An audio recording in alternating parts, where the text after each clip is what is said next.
capek-capek kerja dan bayar pajak, malah ditilep pejabat. Rupanya, sejak 1000 tahun yang lalu, leluhur kita pun mengalaminya. Di kerajaan-kerajaan klasik yang gemilang, tapi juga dibusukkan para koruptor. Oke teman-teman, kita masih di Indonesia, dan kita akan membongkar kasus pengemplangan pajak di Jawa kuno. Dan bagaimana orang Majapahit menciptakan sistem pemberantasan korupsi paling efektif dalam sejarah Indonesia. Yuk!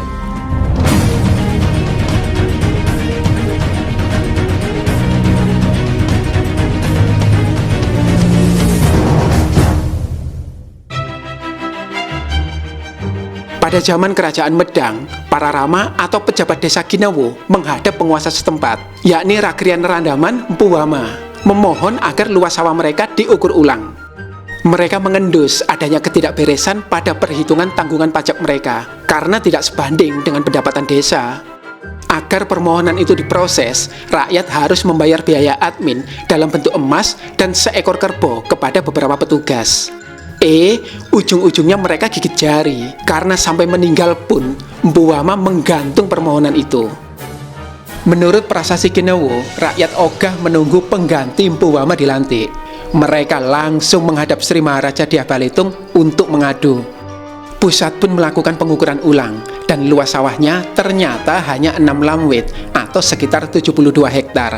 Beda dengan versi almarhum Mpu Wama yang sampai 6 lamwit lebih 3 tampah atau 74 hektar. Pantesan diulur terus, biar gak ketahuan. Berita ini memberi gambaran bahwa di Jawa sejak abad 10, pengemplangan pajak telah menjadi masalah yang serius. Namun, sebelum kita bongkar kasus-kasus lainnya dan menggali cara orang Majapahit memberantas korupsi, kita perlu mengenal pangkal permasalahan korupsi ini dengan cara menjadi orang Jawa kuno. Aneka profesi Jawa kuno dan resikonya. Oke teman-teman, sekarang bayangkan Anda hidup di Jawa kuno. Profesi apa yang bakal Anda pilih? Aku mau jadi petani, kan tanah kita subur banget. Nah, menurut catatan Tiongkok dari dinasti Song, ada pajak 10% yang dibayar petani setiap panen hasil bumi loh. Kalau Anda bukan petaninya, ya sekedar menjual padi. Untuk tiap 2,2 pikul, Anda wajib membayar 1 hyan atau 5 gram emas sebagai pajak penjualan. Oh ya, sawah juga dikenai pajak loh. Hitung-hitungannya, menurut prasasti Palepangan, bukan per meter persegi, melainkan per tampah. Menurut epigraf Bukhari, 1 tampah kira-kira setara dengan 0,6 hingga 0,7 hektar.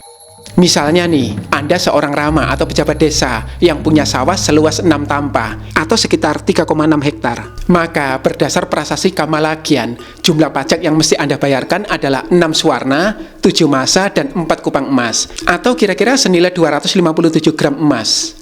Pusing kalau begitu aku mau jadi pengusaha aja. Oke, pengusaha kan berkaitan dengan perdagangan.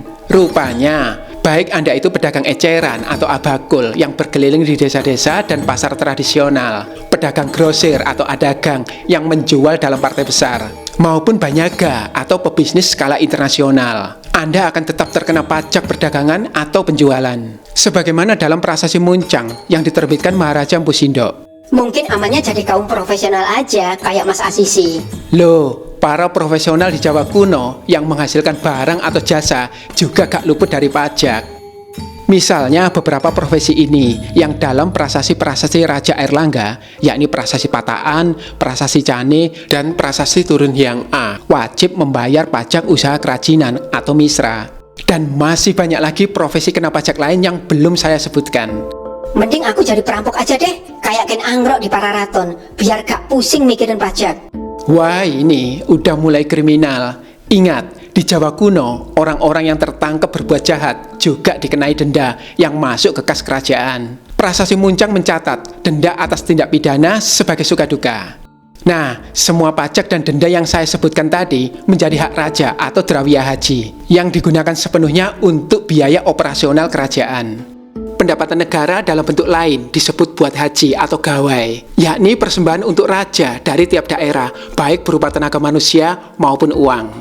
Contoh realnya, dari tulisan-tulisan pendek di Pewara Candi Plaosan, kita tahu semua daerah Medang menyumbang tenaga untuk bergotong royong membangun kompleks candi itu.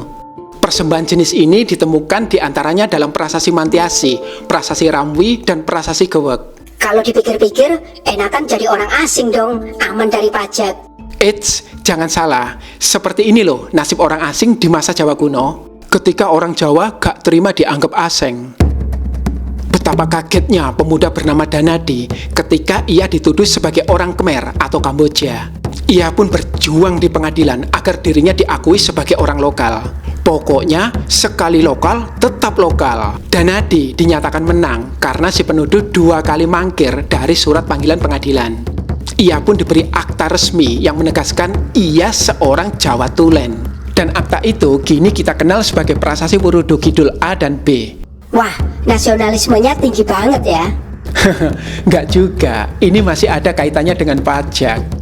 Di Jawa, pada abad 10, warga asing dikategorikan warga kilalan dan dikenakan pajak. Tapi uniknya, yang termasuk warga kilalan bukan cuma orang asing, namun juga kaum artis atau seniman. Berikut beberapa contohnya.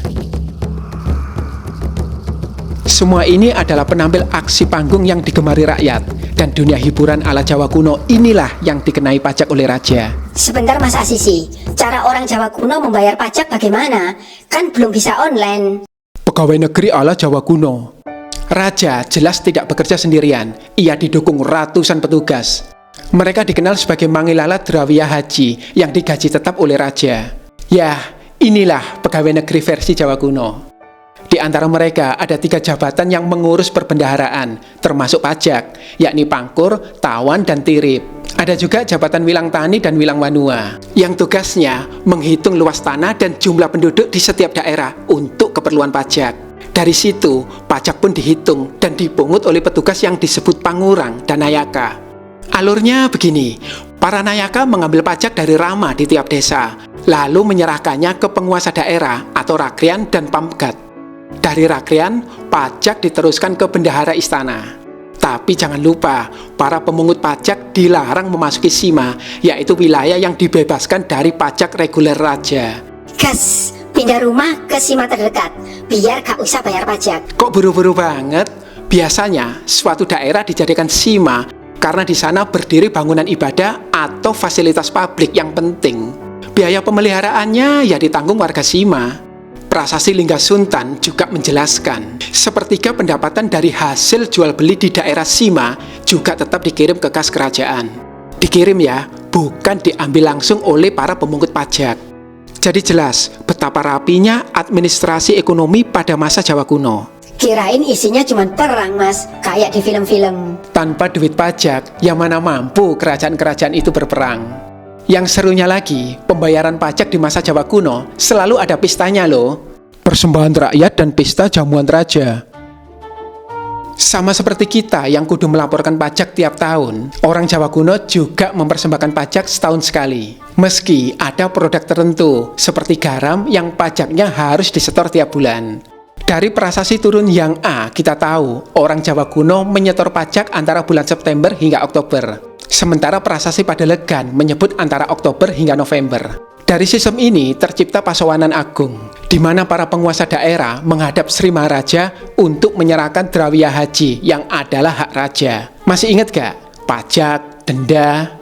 Kakawi Negara Kertagama menceritakan raja pun menggelar pesta rakyat dan menjamu para penguasa daerah sebagai tamu-tamu terhormat. Dari banyaknya bukti prasasti yang ada, kita tahu raja-raja Jawa kuno ternyata cukup sering membantu rakyat. Mereka meringankan pajak, bahkan menghapusnya saat ada keluhan dari rakyat. Namun, rakyatlah yang harus proaktif mengajukan keluhan. Sistemnya pun berjenjang, seperti di awal video ini, dari Rama naik ke Rakai, lalu naik ke Raja. Meski di tiap jenjang ada biaya adminnya, paling gak akses itu ada. Tapi, bagaimana kalau pejabatnya nakal? Ternyata rakyat Jawa kuno juga menjadi korban dari pejabat yang hobi nilai pajak. Terus ikuti ya teman-teman, kita akan membongkar kasus-kasus pengemplangan pajak di Jawa kuno dan bagaimana Majapahit membereskan koruptor dengan cara yang powerful.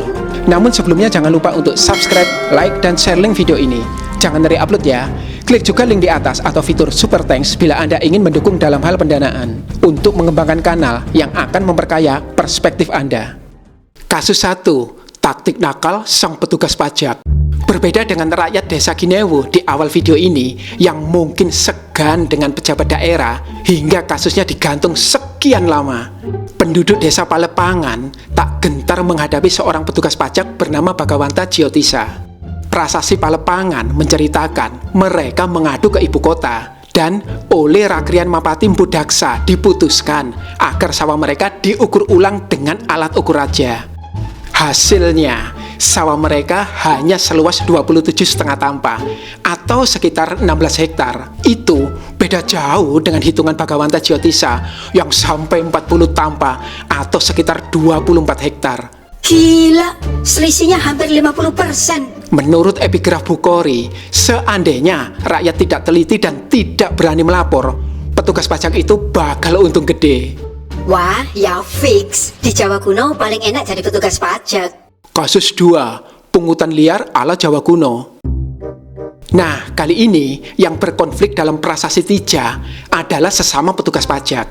Ada Rakrian Jasun Wungkal, seorang nayaka alias petugas pajak yang wilayah kerjanya mencakup Sima Kawajan di Tija dan Haru-Haru. Karena dilarang memasuki Sima, ia menunggu petugas daerah itu, yakni Sang Awajo Rimanuyuti untuk mengantar pajak. Namun, kiriman tak kunjung datang, hingga Sang Rakrian melapor pada raja bahwa petugas daerah itu tidak tertib pajak. Sidang pun digelar dan dipanggillah Sang Awajo Rimanuyuti yang bernama Wasana dan Dinamuan. Disinilah terbongkar kasus lain. Wasana dan Dinamuan mengaku bahwa pajak yang mereka pungut digunakan untuk menjamu petugas penghitung atau pangurang yang selalu minta lebih. Bagus ya, minta servis dari uang negara. Prasasti Tija tidak menjelaskan nasib petugas yang nakal itu. Namun, kita jadi tahu, petugas korup yang hobi minta servis ternyata sudah eksis sejak abad 10. Nah, itu para penilai pajak. Bagaimana dengan rakyat yang mangkir bayar pajak?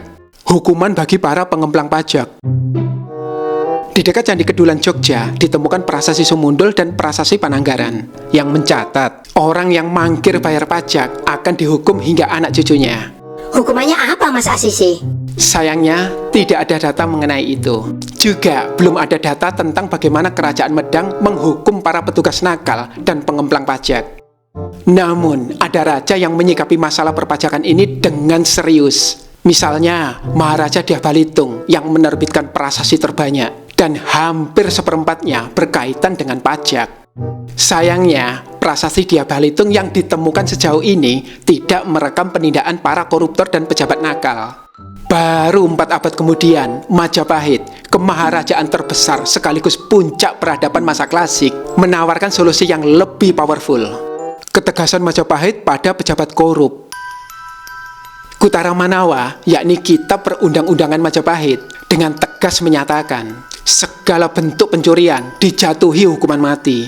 Coba kita baca ya, pasal 6 dari undang-undang ini. Hamba raja atau pegawai negeri, menteri, dan semua aparaturnya, jika melakukan corah atau pencurian, harus dianggap pencuri dan dihukum mati. Nah, hamba raja yang mencuri jelas adalah pejabat yang mencuri uang negara atau koruptor. Keluarga si koruptor pun akan ikut menanggung hukuman. Hartanya disita negara dan anak istrinya dijadikan budak raja. Jikapun koruptor dibunuh orang, pembunuhnya tidak akan dihukum. Singkatnya, bagi orang Majapahit, koruptor itu halal darahnya. Wow. Dari sini kita tahu, hukuman mati terhadap koruptor punya akar sejarah yang kuat. Justru ketika kita membiarkan koruptor melenggang tanpa konsekuensi yang sepadan, itu adalah pengkhianatan terhadap jati diri kita. Dalam banyak karya sastra, ternyata Majapahit juga mengembangkan metode hukuman mati yang mungkin akan membuat para pejabat itu berpikir 1000 kali sebelum korup. Misalnya ini nih, mati di tangan Algojo. Hukuman ini disebut dalam Kitab Undang-Undang Kutara Manawa dan digelar oleh negara. Algojo yang ditunjuk mengeksekusi pelaku di sebuah tempat bernama Pamanggahan. Bila pelaku melarikan diri, eksekusi boleh dilakukan di luar Pamanggahan.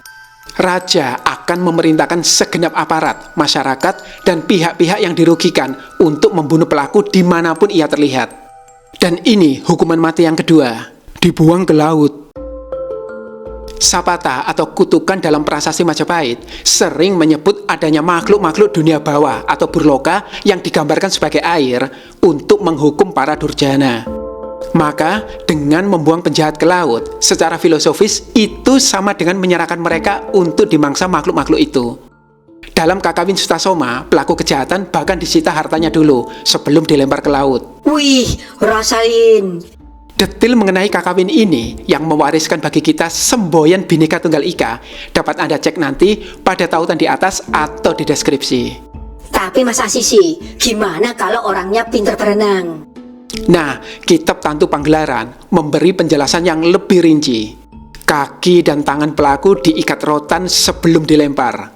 Bila memungkinkan, beberapa tulangnya dipatahkan dulu sebelum dilempar. Empu Barang pun pernah diperlakukan seperti ini, tapi gokilnya gak mati-mati.